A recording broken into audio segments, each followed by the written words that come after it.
Amén. En el nombre del Padre, del Hijo y del Espíritu Santo. Amén. Bueno, van a disculpar, pero ando medio ronco. ¿Sí se oye bien? ¿Sí? Bueno. Bueno, el tema que estuvimos viendo la semana pasada, que nos faltó un poquito nada más, o como la tercera parte, es el plan de Dios para salvar al hombre. Ese fue el tema que se dio la semana pasada, pero nos faltó como una tercera parte más o menos. Pero es bueno remachar algo ahorita. Vamos a reflexionar esto, que es muy importante saber qué es la salvación. La salvación, porque a eso vino Jesucristo, a salvarnos. Si no sabemos qué es la salvación y cómo se dio, todos los pasos que se ha dado para salvarnos, pues no sabremos predicar, ni podemos hablar abundantemente mucho de la salvación. Y es muy importante, vuelvo a repetir, porque Jesucristo a eso vino al mundo, a salvarnos.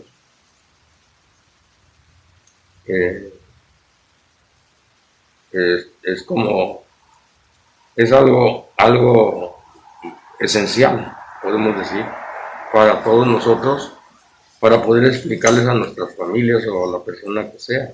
Si queremos evangelizar, tenemos que saber qué es la salvación, si no, no se puede evangelizar, porque son cosas esenciales que tienen uno que aprender. Bueno, había pasos en este tema, son 10 partes de ese tema. ¿Qué significa el plan? ¿Qué significa un plan? Porque Dios hizo un plan de salvación.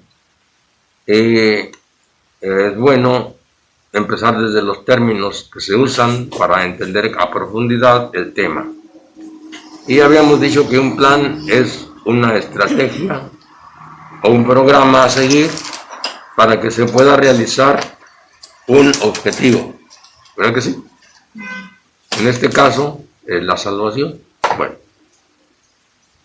Ahora, ¿qué significa la palabra salvación? La palabra salvación significa, es decir, ¿qué quiere decir salvar? Salvar quiere decir librar al hombre de un peligro o algo, librarlo de algo peligroso, librarlo de algo desastroso, de algo que se le viene encima, que está por venir. ¿Y qué es eso que le espera al hombre si no lo salva Dios? Bueno, ya eso lo sabemos todo. ¿Qué le espera al hombre? A separarse de Dios para siempre.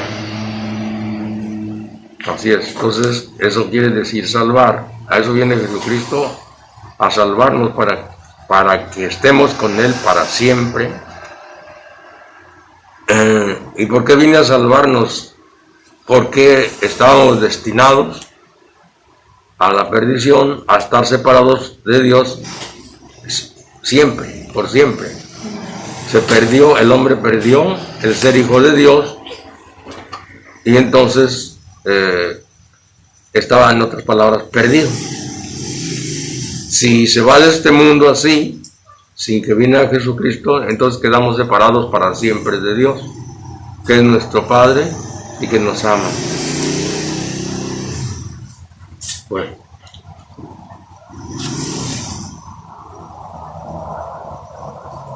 Entonces, ese es el número 2, el paso número 3 sería este. Perdón. ¿De qué peligro, amenaza nos va a librar Dios? ¿Qué problema tiene el hombre? Bueno, ya lo dije. El problema es que está separado de Dios. Jesucristo viene para salvarnos. Y si ustedes le echan un poquito de de meditación, de reflexión, vamos a ver todos los pasos que dio Dios para venir a salvar al hombre, desde Adán y Eva hasta nuestros días. Vamos viendo todos los pasos que dio, el plan que tuvo Dios que hacer a largo tiempo.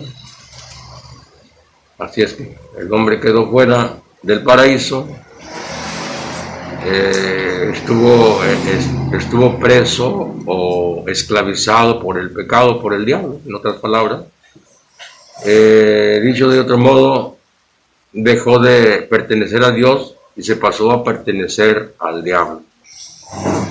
Como habíamos visto en Colosenses 1:13, ¿sí es ahí, Carlos?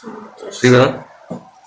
Creo que sí, porque Colosenses 1:13 dice que nos salva. ¿Nos arrancó? Nos arrancó. Ah, bueno, entonces nos salvó del poder de las tinieblas, dice Colosenses 1:13. Él nos libró del poder de las tinieblas y nos trasladó al reino del Hijo de su amor. Entonces, pues ya vemos que así es, ¿no? Buenas tardes. Entonces tuvo que dar un plan que hizo Dios para salvarnos. Que fue dando paso a paso y que duró años, miles de años, para que sucediera la salvación.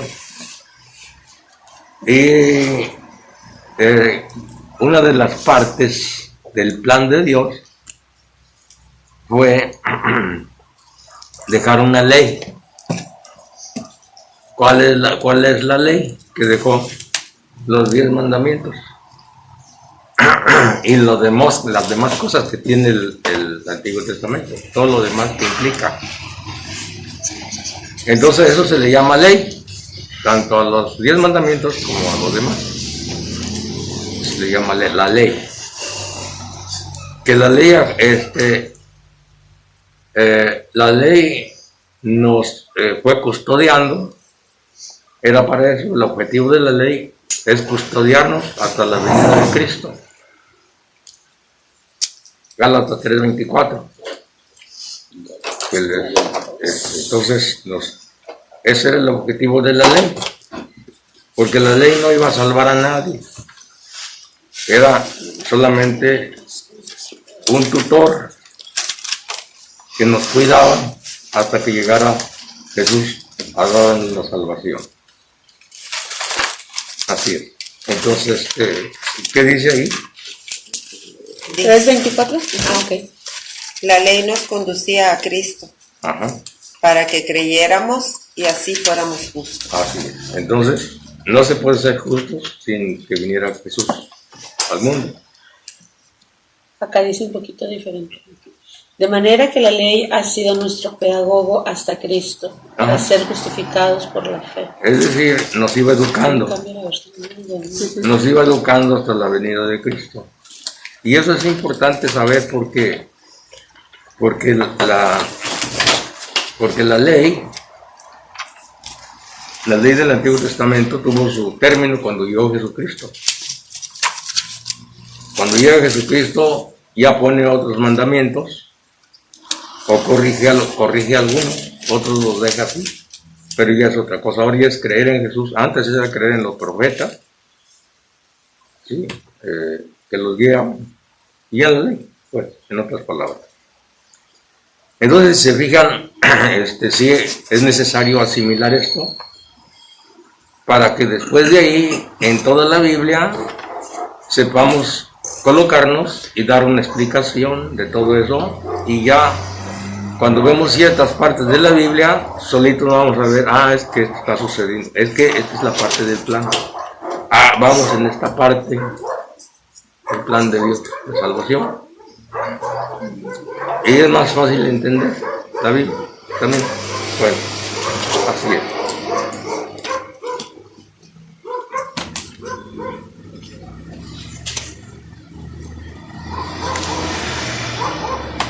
Ahora, una pregunta es, ¿por qué nos quiere salvar Dios? Nos quiere salvar porque nos ama, porque es nuestro Padre, y los papás no queremos que los hijos se pierdan. Nosotros los papás queremos que nuestros hijos estén bien, se salven, que nuestros hijos vivan y que vivan con nosotros. ¿Sí? Esto lo podíamos ver más claridad cuando los niños están pequeñitos, pues. Y ya cuando están grandes, bueno, ya agarran su lugar, pero lo podemos ver así. Cuando están pequeñitos los niños, no queremos que a nuestros hijos les pase nada. Así es. También así es, nuestro Padre Dios no quiere que a nosotros no nos quiere perder. Así es. Por eso es que vine a salvarnos y le costó mucho trabajo nuestra salvación, muy duro fue. Bueno.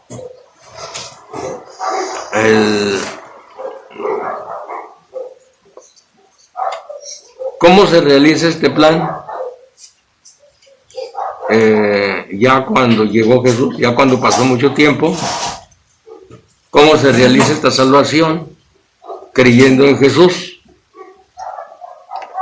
Creyendo en Jesús, que creer en Jesús no es creer como los demonios, porque acuérdense que los demonios creen, pero le hacen la guerra a Dios. No, aquí es creerle a Dios, creer en lo que Él dice. Entonces es diferente. Creer en Dios es una cosa y creerle a Dios es otra cosa. Entonces así es como se realiza el plan de salvación, creyéndole a Jesús lo que Él dice. Y claro, obedeciendo lo que Él dice. Si no, tampoco se puede salvar la persona.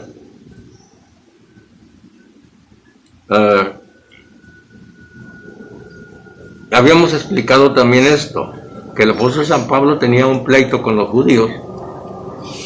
El pleito que tenían con los judíos era que los judíos querían salvarse practicando la ley del Antiguo Testamento, o sea, el Antiguo Testamento, querían quedarse en el Antiguo Testamento. Como que había una confusión entre ellos, por eso en Gálatas, ahí donde vemos, toda esa parte de ahí, casi toda se la lleva el apóstol San Pablo regañando a los Gálatas. Desde el principio empieza regañándolos, ¿sí? Y hay otras partes que les dice tontos y no sé cuánta cosa, porque quieren volver otra vez a la esclavitud, dice, porque la ley y el Antiguo Testamento era para esclavos. Ahí lo explica el apóstol San Pablo en la carta a los Gálatas, que todo aquel que quiere seguir la ley vuelve a ser esclavo. Así es. Y bueno, y no va a salvarse tampoco, porque solamente Jesucristo es el que nos viene a salvar. Bueno, por eso es que ahí en la carta de los Gálatas nos explica muy bien eso. Ahora, habíamos detenido en la reflexión que decía el apóstol San Pablo en 1 Corintios, ¿qué? No me acuerdo, 10, no sé qué. Primera de Corintios. No, perdón, Romanos 10:9, pero no lo busquen porque nomás lo estoy repitiendo porque si no nos tratamos más y nomás los voy a explicar. Ustedes nomás tomen la nota, que al cabo ya los tenían anotados la vez pasada. Ya los tenían anotado la vez pasada. Romanos 10:9, porque si confiesas con tu boca que Jesús es el Señor y crees en tu corazón que Dios le resucitó entre los muertos, serás salvo. Ya con eso eres salvo, eso. Así es. Y habíamos comentado que esta partecita de la Biblia, hay que meternos en el ambiente que se movía en ese tiempo. El ambiente que se movía en ese tiempo era esto. Toda aquella persona que confesaba que Jesucristo era el Señor, lo mataban. Porque realmente estaba decidido a comprometerse con Dios, con Jesús, y a seguir su camino.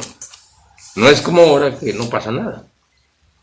O sea, si yo digo que Dios es el Señor, no me pasa nada. En ese tiempo sí, aquel que se atreve. Y acuérdense que los judíos siempre se negaban a creer en Jesús. Siempre se negaban a creer en Jesús. Siempre le hacían la guerra a Cristo. Entonces, el apóstol San Pablo dice a un judío, si confiesas con tu boca que Jesús es el Señor, ¿y qué decían los judíos? No, él no es un impostor. Entonces, Por eso es que el apóstol San Pablo pone esta partecita aquí, porque realmente si alguien creía en Jesús, lo mataban. Y también el otro lado es que los judíos se negaban a creer en Jesús, que era el Salvador. Entonces, ese es el contexto de esa parte, ¿no?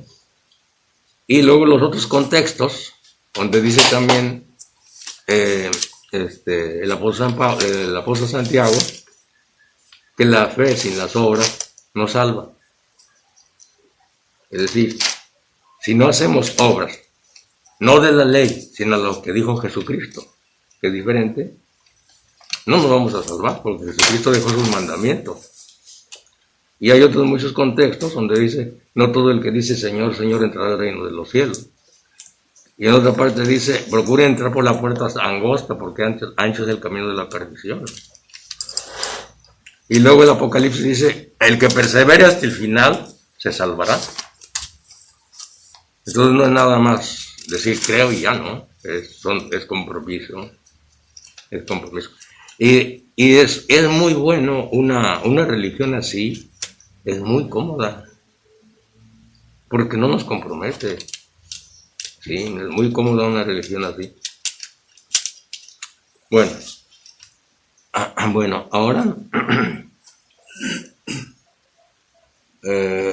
vamos a ver el punto número 7. Ahí me quedé, en el punto número 7. Bien. Ciertamente que la salvación es gratuita. Es cierto eso. Pero entendiendo esto, nosotros no tuvimos que hacer nada, absolutamente nada, para que Jesucristo, nuestro Padre Dios, decidiera salvarnos. Fue una iniciativa de Él. Pues, o sea, fue algo que le salió de Él. No nos quiere perder, los voy a salvar. ¿Qué hicimos los hombres para eso? Nada. Entonces sí es gratis en este contexto. Bueno.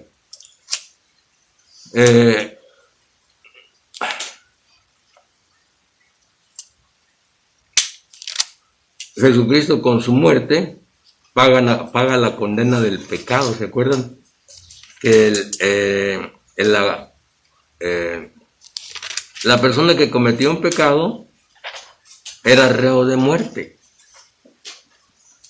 Y pues todos éramos pecadores, como dice Romanos 5:12, ¿verdad? Me parece que ahí está todo eso, en Romanos 5:12. 12. Ahí todos estamos manchados. ¿Por qué? Porque todos pecamos. Dice, pues bien, un solo hombre hizo entrar el pecado en el mundo, y por el pecado la muerte. Ajá. Después la muerte se propagó a todos los hombres, ya que todos pecaban. Sí, así es. Adán y Eva pecó, pasó todo. Entonces todos estamos manchados de pecado. Entonces venimos así ya. Y aparte los pecados que cometemos nosotros por nuestra propia decisión, bueno.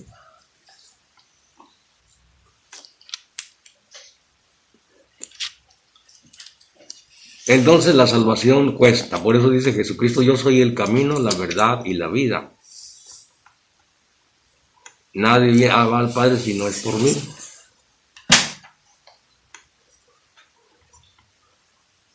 Bien, ahora Jesucristo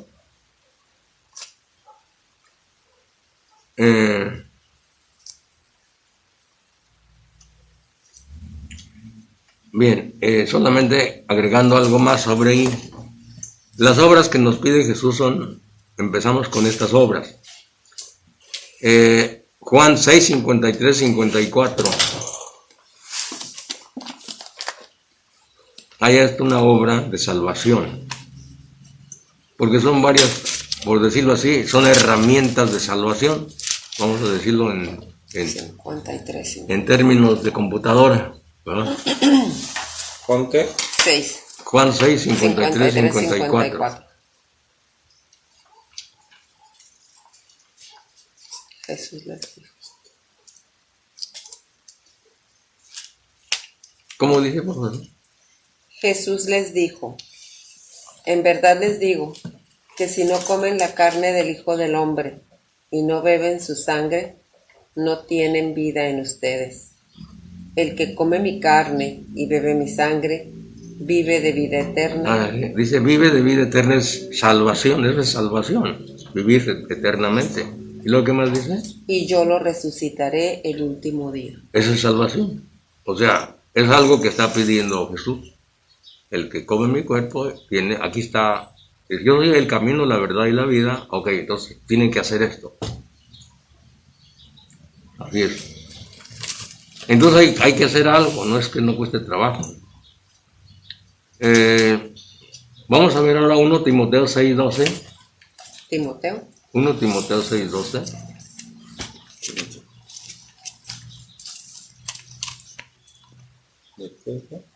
Uno Timoteo 6:12.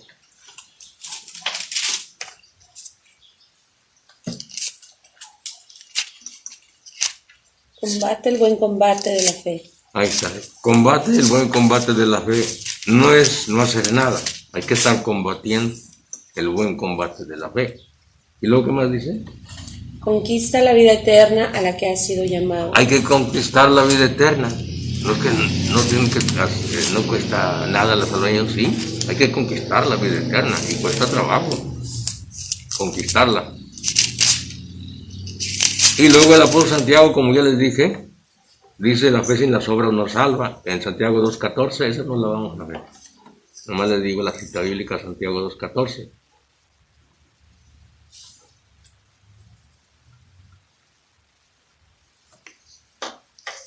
Bueno, ahora vamos a ponerlo como un método de salvación. Un método de salvación, parte del método lo acabamos de ver ahorita. El que come mi cuerpo y bebe mi sangre tiene vida eterna y yo lo resucitaré el último día. O sea, hay como un método de salvación que nos deja Jesús. Hace una nueva alianza Jesús con el hombre, perdón, con Dios. Hace una nueva alianza con Dios y eso está en Lucas 22:19. Hay una nueva alianza que Jesucristo hace con Dios. La alianza anterior se acabó, ahora Jesucristo viene y hace una alianza con Dios. ¿Lucas qué? Lucas 22:19. 19. Después tomó pan y dando gracias, lo partió y se lo dio diciendo, esto es mi cuerpo, que es entregado por ustedes. Hagan esto en memoria mía. ¿Qué más dije? Hizo lo mismo con la copa después de cenar, diciendo, esta copa es la alianza nueva, sellada con mi sangre, que es derramada por ustedes.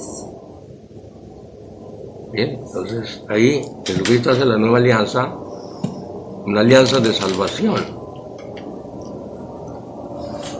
con Dios Padre. ¿En qué consiste la salvación?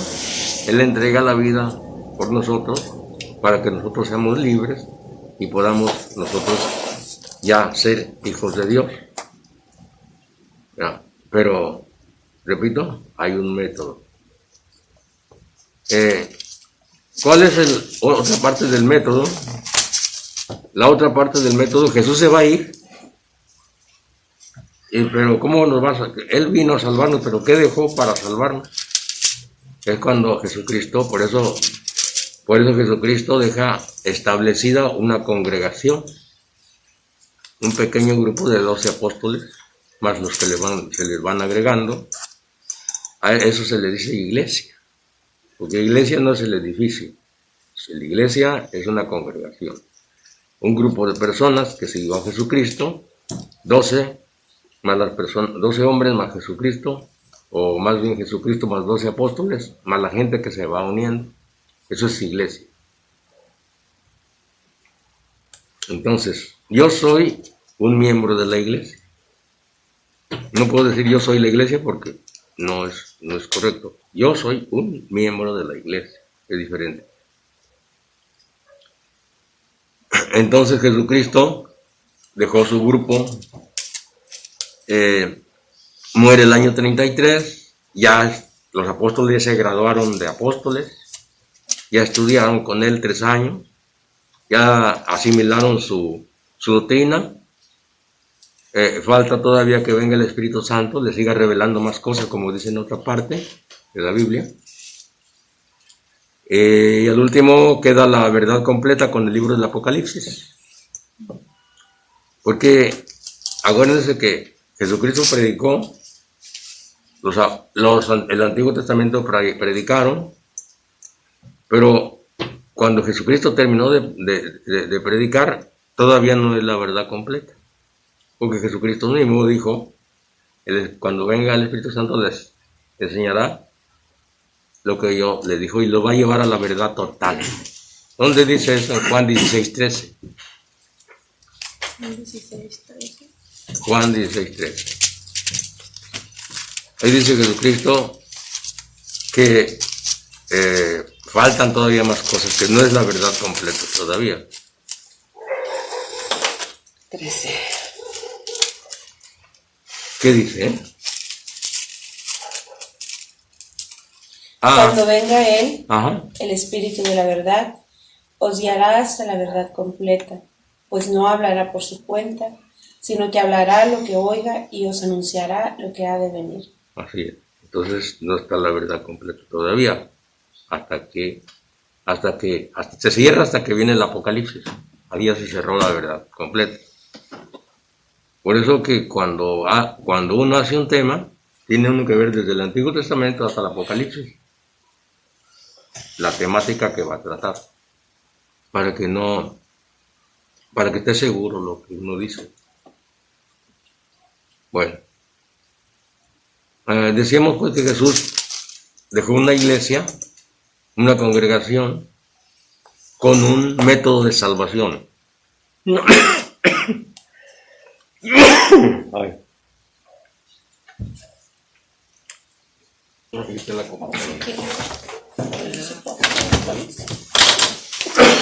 Pues, puedo leer algo aquí en Hebreos 9, relacionado a eso que dice: por eso Cristo es el mediador de un nuevo testamento o alianza. Por su muerte fueron redimidos las faltas cometidas bajo el régimen de la primera alianza, y así la promesa se cumple en lo que Dios llama para la herencia eterna.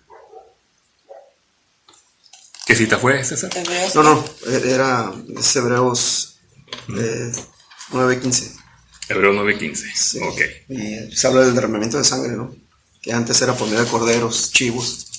Sí, En la primera alianza, el primer pacto. Sí, eran los famosos holocaustos o sacrificios, ¿no? Que se hacían no en las sinagogas, más sí en el templo. Los templos hechos, y habla aquí, y este no es un templo hecho de manos, sino habla de lo espiritual, ¿no? Que es un templo perfecto, dice. Ahora en esta nueva alianza, en este nuevo pacto con Cristo. Es muy interesante eso. Ok, aquí vemos creo que nos dijo nuestra amiga que era el número 10. Sí. Muy bien. Herramientas de salvación que Jesús deja a su congregación, y ahí es donde van a entrar precisamente los sacramentos. ¿Qué son los sacramentos? Esos signos visibles donde está la presencia de nuestro Señor. ¿Cuáles van a ser esas herramientas de salvación? Número 1, bautizarse, para que puedan entrar al grupo, congregación o en la iglesia de Jesús, ser discípulo y obedecer, y eso está en Hechos 2:41. Podemos buscarla rápidamente. Hechos al principio, 2:41. Hechos 2:41. Hechos 2:41. Aquí está. Lo leemos, aquí dice: Los que acogieron. así pues, los que acogieron su palabra fueron bautizados, y aquel día se les unieron unas 3,000 personas. El contexto de esta cita bíblica en el libro de los Hechos de los Apóstoles es precisamente esas primeras conversiones que se iban dando una vez ya la partida de nuestro Señor, cómo las comunidades iban creciendo, cómo los apóstoles seguían celebrando lo que era la Eucaristía, todo compartían, todos los bienes, pues nadie consideraba así propio, todo se compartía.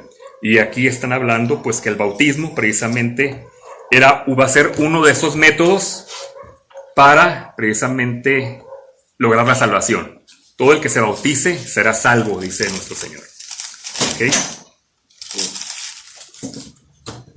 Número 2, que uno de los apóstoles, los obispos, le imponga las manos para confirmar el bautismo, el fuego del Espíritu Santo. Esta cita es importante, no sé si pueden buscar por favor Hechos, en el mismo libro de los Hechos, capítulo 8, 15, 17. Si quieren por acá, alguien que busque esa, y acá si quieren viajar a Adán, busquen Hechos 19, del 5 al 6. Por acá, César y tú sí pueden buscar Hechos 8, del 15 al 17. Sí. Y por acá de Teresa para viajar a Adán, Hechos 19, del 5 al 6. Ajá. Entonces, quien la tenga primero, Hechos 8 o Hechos 19, que nos ya tengo Hechos 19. Ok. A ver, ¿puedes leerla, Yajaira, por favor? Cuando oyeron esto, fueron bautizados en el nombre del Señor Jesús. Y habiéndoles Pablo impuesto las manos, vino sobre ellos el Espíritu Santo, y se pusieron a hablar en lenguas y a profetizar. Uh-huh. Por acá encontraron Hechos 8, del 15 al 17. Y se bajaron y oraron por ellos para que recibieran el Espíritu Santo, ya que todavía no había descendido sobre ninguno de ellos y solo habían sido bautizados en el nombre del Señor Jesús. Pero entonces les impusieron las manos y recibieron el Espíritu Santo. Muy bien, aquí sí saben de qué sacramento estamos hablando. Arriba lo que leímos ahorita en Hechos 2:41, el bautismo. Sí, el bautismo. Ok, y ahorita... El bautizo en agua y este es el bautizo en espíritu. Y la confirmación, exactamente, así es. Es bueno, digo, es que por eso hice hincapié un poquito en esta, si se fijan en la primera del bautismo, pues creo que ya todos entendemos lo que es el bautismo, nos incorpora a la iglesia, como miembros de la iglesia, y dice nuestro Señor, todo el que se bautice será salvo. 5, 6. Sin embargo, mucha gente, hermanos separados, ateos, pues no entienden o no saben de dónde sale precisamente el sacramento de la confirmación. Y aquí está precisamente, ¿no? Lo que leyó César, lo que leyó por acá Yajaira, Hechos 8 y Hechos 19, ahí nos indican, si se fijan, alguien dice, no es bautismo, no, el bautismo es diferente, todos hemos participado, a todos nos bautizaron y todos hemos participado, para no ahondar tanto en esto. Sin embargo, ¿qué es lo que dice aquí? Bajar, ¿y qué hicieron los obispos? Impusieron las manos. Impusieron las manos. Y que ahorita leíste algo ahí, César, porque no había sido bajado todavía de manera completa, de manera... No había descendido en ellos. Exactamente, ¿no? Entonces, para que mucha gente dice que los sacramentos son invento de nosotros o es invento de los cristianos, aquí están precisamente de dónde precisamente están los sacramentos. ¿Ok? Número 3, confesar sus pecados con el sacerdote de la nueva alianza, embajador de Cristo, cuantas veces pequen. Y eso está en Juan 20, 23. Nos regresamos un poquitito de donde estábamos, le damos unas 5 páginas hacia atrás y nos vamos a Juan 20, 23. Gracias, Carlos, gracias. Al contrario. Alguien que no lea, ahora, maestra Teresa, ahora usted si usted nos puede hacer favor de leer Juan 20, 23. Ahí justo donde estábamos, no sé, es que usted estaba en Hechos 19, ¿verdad? Sí. Entonces van a ser todavía más páginas, 20, yo creo como unas 10. Sí. Ajá, Juan 20, 23. Sí, ya lo tengo. Dice, a quienes descarguen de sus pecados serán liberados, y a quienes se los retengan les serán retenidos. Ok. Entonces, aquí, ¿de qué sacramento estamos hablando? La La confesión. O que también se le conoce como reconciliación. Exactamente. Ajá. Entonces, aquí está ya más que claro. A quienes les perdonen los pecados les quedan perdonados. A quienes se los retengan les quedan retenidos. Porque también mucha gente dice, pues, ¿de dónde? Si no es cierto que que es una persona, exactamente. Otros dicen, no, pues porque me voy a confesar con un hombre y yo me confieso con Dios directamente. Para empezar, pues hay un problema ahí de semántica, ¿no? ¿Por qué? Porque yo me puedo confesar con Dios. Si yo les confieso, me llamo Carlos Luna, ¿les estoy confesando algo realmente? Pues ya me conocen que me llamo Carlos Luna, ¿no? ¿Yo a Dios le puedo confesar algo? Si Dios conoce todo, pues ¿qué le voy a confesar si conoce todo de mí? Entonces, precisamente por eso Él dejó esa potestad aquí en la tierra. Entonces, para todos los que no sepan de dónde sale precisamente el sacramento de la confesión o reconciliación, bueno, aquí lo tenemos. Número 4. Recibir el pan de salvación. Me estoy yendo un poquito rápido por la hora, recibir el pan de salvación, pan de vida eterna, que es el cuerpo y la sangre de Cristo, árbol de la vida. Ahorita ya lo leímos, Juan 6:53, no recuerdo quién lo leyó, esa cita, creo que tú ya, Jaira, ¿no? La 6:53-54, también leímos ahorita Lucas 22:19, y aquí pues estamos hablando del sacramento de la Eucaristía. Creo que ahí no hay ninguna duda. La noche en que nuestro Señor iba a ser integrado, tomó el pan, dando gracias, ofreció a los discípulos y les dijo, tomen y coman todos de él, porque esto es mi cuerpo que será entregado por ustedes. ¿Sí? No dijo, esto hagan de cuenta, o se parece, o es como. ¿Sí? Él dijo, es mi cuerpo. ¿Okay? Quisiera opinar algo. Adelante, César. Una de las cuestiones que se observa mucho sobre el confesarse con un sacerdote es de que regularmente el católico es muy conocido por confesar acciones que premeditadamente repite. Y creo que pues yo creo que una de las funciones sobre este tema es también una cuestión física, pues psicológica, porque cuando uno hace una confesión de algo que realmente está arrepentido, cuando realmente está arrepentido la persona, es porque no la va a repetir, vaya, y porque cuando uno lo dice, uno sana internamente, pues. Pero eso es cuando hay una honestidad y sinceridad, ¿no? De decir, padre, fíjese que pues golpeé a mi hijo, estoy muy arrepentido, pero si al salir de ahí él se vaya con esa cuestión mental de que bueno, ya me perdonó Dios, es cuando no hay una verdadera honestidad, vuelves a golpear al niño, ¿no? O golpeas a la mujer, o qué sé yo, ¿no? O sea, y es una cuestión que se mira en la cuestión de psicología, ¿no? Existe una persona en la cual te invita a una terapia, pues estamos hablando ya de algo que no es espiritual, ¿no? Pero sí estamos hablando de una cuestión mental que tiene que ver con lo físico, pues, o sea, esta es la maravilla pues, del cuerpo humano también, de cómo Dios nos hizo de esta forma, ¿no? Necesitamos decir las cosas, ¿no? Hay programas de Alcohólicos Anónimos que ellos recomiendan, bueno, si no tienes confianza aquí, pues ve a tu iglesia, ¿no? Ve con el Padre. Él también puede ser como esa persona que te va a escuchar, porque las personas van a esos tipos de grupos o le pagan a un psicólogo porque necesitan sacar, pues es que a eso voy, pues el tema del mecanismo de no guardarse las cosas y poderlas decir con alguien de la total confianza, porque a veces nos equivocamos y las decimos a la persona no indicada y esa persona distribuye esa información de nuestro error, que nosotros no podemos contener esa cuestión y decírselo a alguien equivocado, nos sale contraproducente porque esa persona pues no lo toma con seriedad, sino que lo difunde, ¿no? Y para dañarlo, es peor a veces esa cuestión. Sí, bueno, es que hay que distinguir, como le digo, no quise ahondar mucho en cada uno por el tiempo que nos queda, pero sí, o sea, parto de lo que dice César. Cuando uno se confiesa, debe de haber una serie de pasos.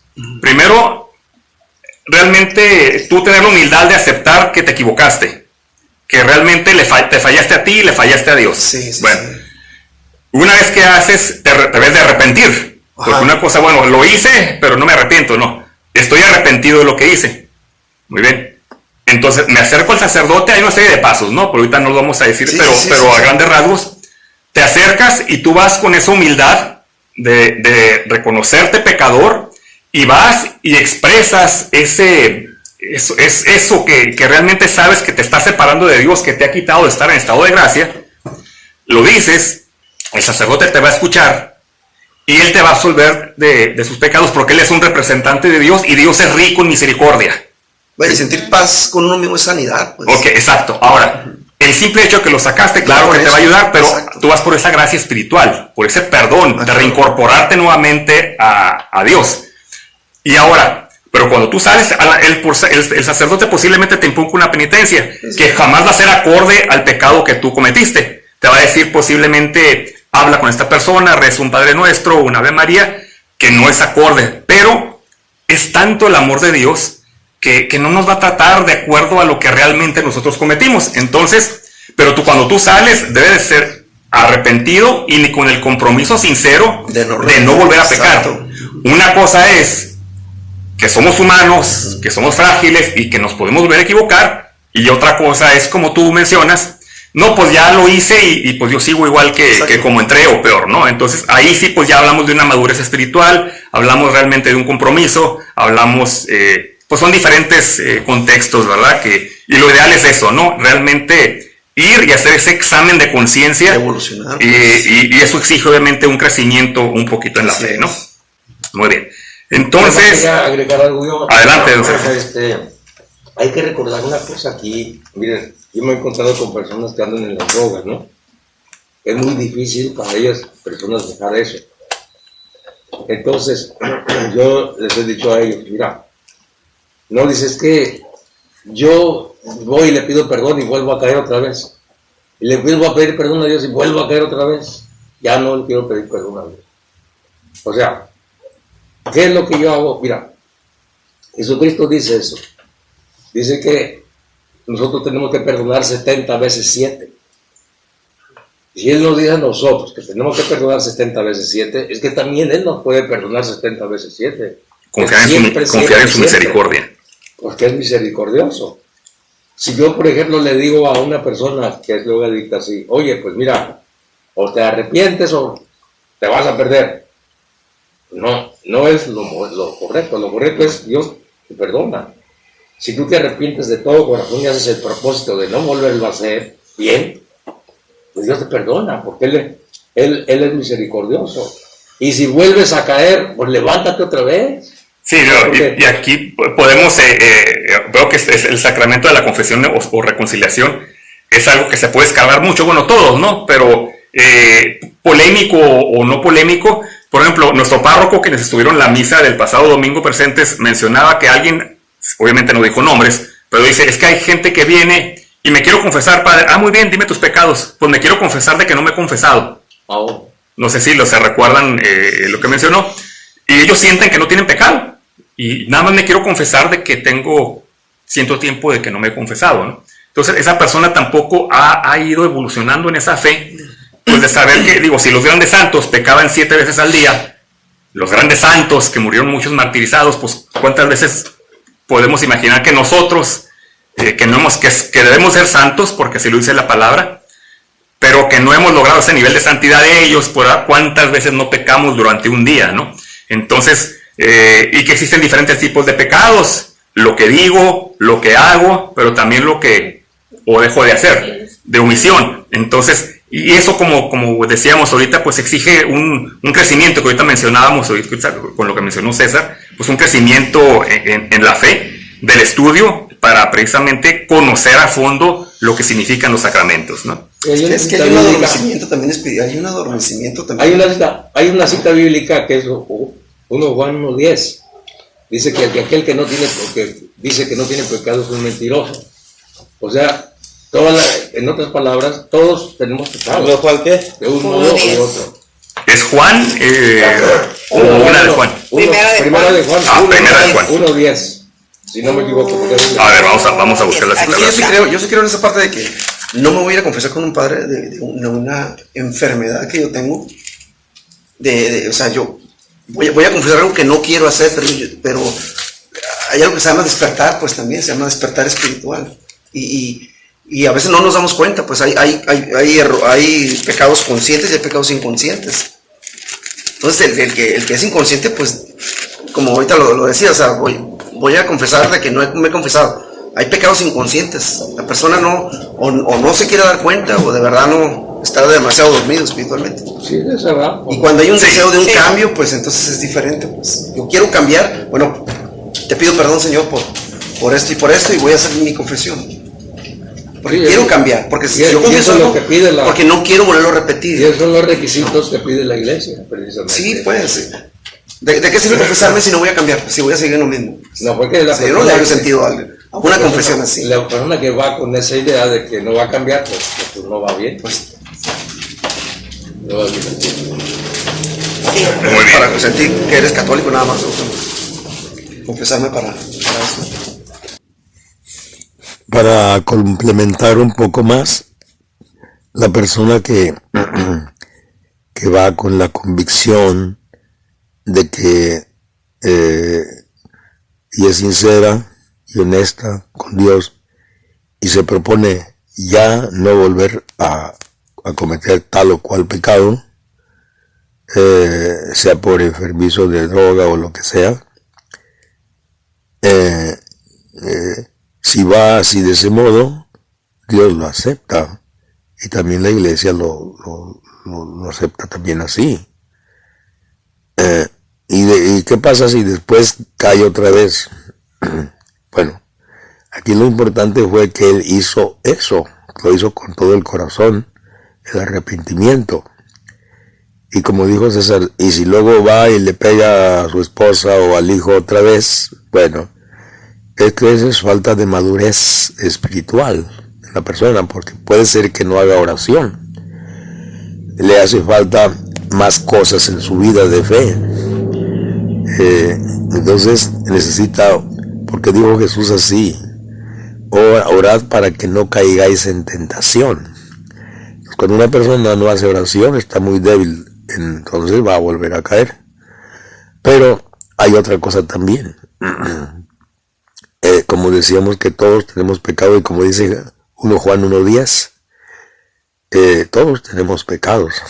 Y, por ejemplo, uno de los pecados que tenemos, yo pienso la mayoría, es, por ejemplo, no llevar el mensaje de Dios a los demás.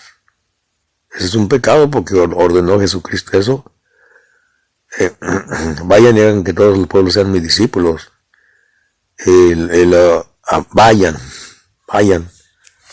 Esa es una orden que Dios da, no nada más se lo da a los sacerdotes. Es para todos. Y el mismo bautismo nos pone como profetas. Cuando nos bautizan, nos dicen tú eres profeta, para anunciar precisamente la palabra de Dios, el Evangelio. Eso no se hace. Y otras cosas más que tenemos, que también es necesario también decir algo más aquí, que hay pecados menores y pecados mayores, o pecado mortal y pecado venial. Un pecado menor, ¿cuál es? Cuando una persona, por ejemplo, se roba un lápiz, no por eso se vaya al infierno. Sí. Un pecado grande, bueno, un pecado grande es ya odiar a una persona hasta la muerte. Ese es un pecado grave. Entonces, hay de pecados a pecados. Ahora, los pecados menores se perdonan cuando al comenzar la Santa Misa todos nos reconocemos pecadores delante de Dios. Y esos pecados se perdonan por esa oración que hacemos ahí, aunque no se confiesen.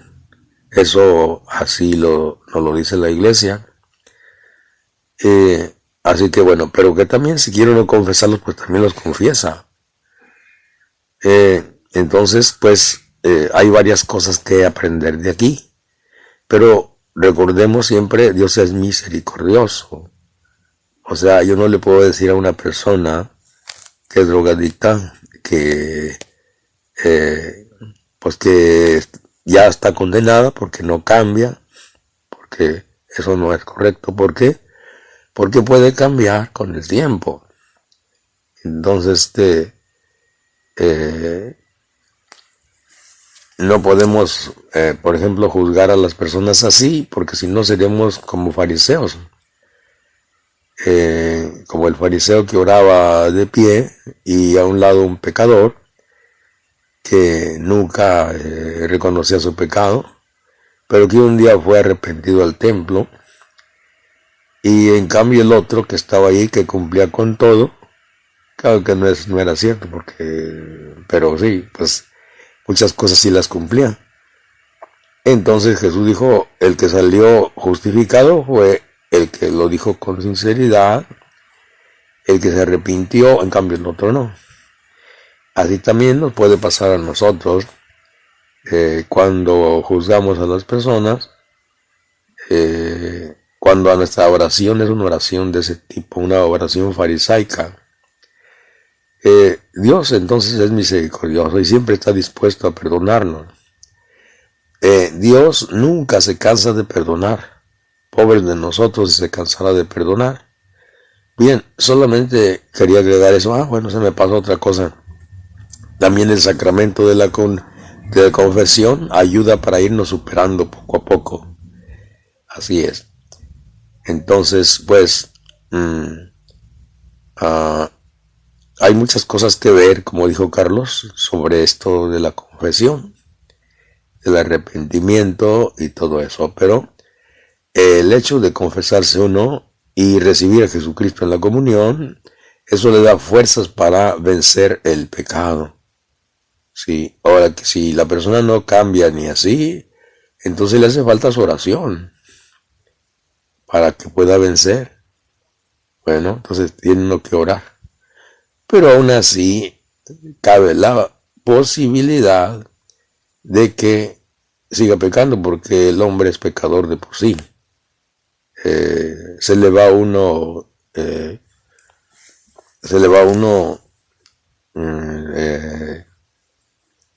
entre el día las cosas, a veces sin querer las comete uno, aunque a veces, como dijo César, pues no recordamos ciertos pecados, pero bueno, si no lo recordamos, y eso no es problema. Hay que pedirle a Dios que nos ayude a recordarlos y después los confesamos. Bueno, quería agregar esto, era importante. Quinto sacramento, en caso de casarse, recibir la bendición de Dios por medio del sacerdote. Marcos 10:9. Obviamente, pues estamos hablando del sacramento del matrimonio. ¿Okay? Marcos 10:9, no sé si alguien quiere buscarlo, nada más para que quede claro. Marcos 10:9.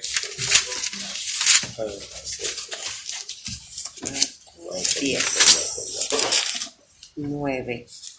Pues bien, lo que Dios unió, no lo separe el hombre. Está ahí, ¿verdad? Tiene que ir con el sacerdote representante de Dios, que es embajador de Dios, según 2 Corintios 5:20. En 2 Corintios 5:20 dice el apóstol Pablo, somos embajadores de Dios. Tiene que ir con el embajador de Dios, representante de él, para que los una. Y lo que Dios unió, no lo separa el hombre. Así es. Un embajador de Dios casa a una persona, entonces esa persona ya queda casada por Dios, por su representante. ¿Primera de Corintios qué? 2 Corintios 5:20. 2 Corintios. Ahí dice, somos embajadores de Dios, o representantes, como quiera decir, de Dios. Como si Dios mismo les hablara. 2 Corintios. 2 Corintios 5:20. Sí. Ok, dice, somos pues embajadores de Cristo, como si Dios exhortara por medio de nosotros. En nombre de Cristo le suplicamos, reconcíliese con Dios. Embajadores de Cristo. El reino de Dios, aquí en la tierra, lo componemos todos, bautizados, junto con los representantes, que son los apóstoles, en este caso los obispos, y los colaboradores, que son los sacerdotes, que en la Biblia se les dice presbíteros o ancianos también. Muy bien, sexto sacramento. En caso de enfermedad, llamar a los sacerdotes para que ore por el enfermo, para pedir a Dios el perdón de sus pecados y su salud. Santiago 5:14. ¿Qué nos dice Santiago 5:14? ¿Está enfermo alguno de ustedes? llame a los presbíteros de la iglesia que oren sobre él y le unjan con óleo en el nombre del Señor. Estamos hablando del sacramento de la unción de los enfermos. Muy bien, hago hincapié para todas esas personas que piensan que son inventos o que no tienen un fundamento, pues aquí estamos hablando de todas las citas bíblicas en donde nuestro Señor, por medio de sus apóstoles o discípulos, mencionan precisamente los sacramentos. Y dice, fíjense lo que dice, y se le perdonan los pecados. Así es. O sea, Ahí podemos combinar, hay sacramentos que pueden combinar, que pueden entrar varios, ¿no? Sí, En el sacramento del matrimonio, pues también hay Eucaristía. y aprovechando, el próximo jueves, el padre de allá de la colonia va a ungir a los enfermos, a todos los que vayan.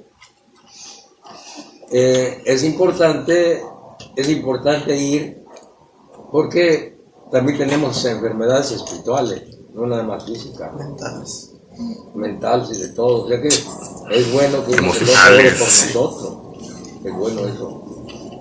Y realmente yo veo que muchos católicos no tienen fe, porque son pocos los que dan.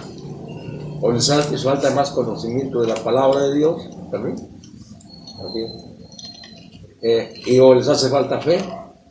Pues, por ejemplo, oiga, ¿usted qué enfermedad tiene? No, pues sabe qué, que yo tengo diabetes. ¿Por qué no va con el padre? No, el médico me dijo que no, eso no se me quitaba. ¿Dónde está la fe? Uno tiene que tener fe que Dios lo puede sanar, sea la enfermedad que sea, cáncer o lo que sea. Okay. ¿Y qué tal si no se compone? Uno tiene que seguir firme, porque ahí lo dice como es la fe en Hebreos 11:1. La fe es ser terco, dice allí, aferrarse a lo que cree uno. Entonces, si uno no se pone así, bueno, pues yo tengo que confiar en Dios que me va a sanar, aunque yo esté grande y todo eso, yo le pongo confianza en Dios que me va a sanar y punto. Si no me sana, Él sabrá, pero yo confío en Él, punto. Y eso me mantiene contento, alegre y firme. Y en paz. Y firme, aunque me esté un dolor tremendo, todas las cosas, yo sigo firme en eso. Así que bueno, eso es muy bueno, mantenerse en fe así, como lo dice Santiago 1:2-3, también. Va de la mano, ¿no? Las dos cosas. Santiago 1:2-3 dice así: cuando estén pasando por problemas difíciles, siéntanse afortunados. Así que si yo tengo un dolor tremendo, una enfermedad terrible, soy afortunado, porque así lo dice el Sí, ahí exige una fe muy madura, ¿no? Una fe muy grande, un crecimiento en la fe tremendo. Y último de las herramientas, el último de los sacramentos, si alguien recibe el llamado a ser sacerdote, presbítero u obispo, que el obispo le imponga las manos para ejercer este ministerio, para ser enviado, es decir, apóstol. Recordemos que apóstol significa enviado. Y nos lo dice Primera de Timoteo 4:14. Primera carta a Timoteo. Es de las primeras cartas después de los Hechos de los Apóstoles. Primera de Timoteo, capítulo 4, versículo 14. ¿Ya lo tienes? A ver, ¿nos lo lees? No descuides el carisma que hay en ti, que se te comunicó por intervención profética mediante la imposición de las manos del colegio de presbíteros. Ajá. ¿Cuál era la cita? Una de Timoteo 4:14. 4:14. Una de Timoteo No 4:14. descuides el carisma que hay en ti, que se te comunicó por intervención profética mediante la imposición de las manos del colegio de presbíteros. Con el grupo de los ancianos. Así es. Entonces, y ahí, pues como decía, está haciendo en el sacramento del orden sacerdotal, pues estás ejerciendo el ministerio precisamente de ser representante. Lo que decíamos hace 5 minutos, eres un embajador de Cristo. Entonces, esos son las 7 herramientas de salvación: acercarnos a los sacramentos, esos signos visibles que Dios nuestro Señor dejó para ir de su mano y que nos van a servir precisamente para salvarnos, darnos esa gracia, la vida eterna, esa que no existía anteriormente en el Antiguo Testamento, como hemos mencionado, que la ley fue un pedagogo, un tutor, mientras llegaba nuestro Señor Jesucristo, y para justificarnos por la fe. Entonces, hasta aquí yo creo que terminamos. No sé, don Serafín, si muchas gracias. Si gusta añadir algo, o alguien gusta añadir un comentario final. Bueno, solamente decirles esto para remachar un poquito, ¿no? Este tema es el tema, el plan de Dios para salvar al hombre. Entonces, Jesús, nuestro Padre Dios, hizo un plan de salvación, y hay que recordar, pues, que ese plan duró miles de años, o sea, bueno, 1500 años antes de venir Cristo al mundo, fue cuando empezaron a escribir las Sagradas Escrituras. Entonces, se llevaron sus años, o sea, para que el plan de Dios se realizara según los momentos y el tiempo que Él dispuso con su sabiduría para enviar a Jesucristo. Y mientras tanto, la ley lo dejó para que nos custodiara hasta Cristo. Y les repito esto, ¿no? Que si esto lo reflexionamos bien y lo detenemos en nuestro corazón, en nuestra mente, nos sirve para predicar ampliamente, considerando eso, dos alianzas, considerando el plan de Dios que se va dando poco a poco. Y que en la carta del apóstol Pablo y en muchas partes de la Biblia del Nuevo Testamento, pues vemos eso también. Vamos viendo cuál fue el plan de salvación, que en muchas partes lo dice también. Amén. ¿Algún comentario final? Muy bien. Entonces, llevémonos esta reflexión como resumen, ¿verdad? Que Dios hizo un plan para salvarnos del peligro de estar alejados de Él, y que lo hizo por amor, nada más que por amor, como dice Juan 3:16. Tanto amó Dios al mundo que envió a su único Hijo para que no se pierda, sino que tenga vida eterna. Muy bien, entonces procedemos a la oración final. Si alguien gusta ayudarnos para retirarnos y darle gracias a Dios por este momento de estudio de su palabra.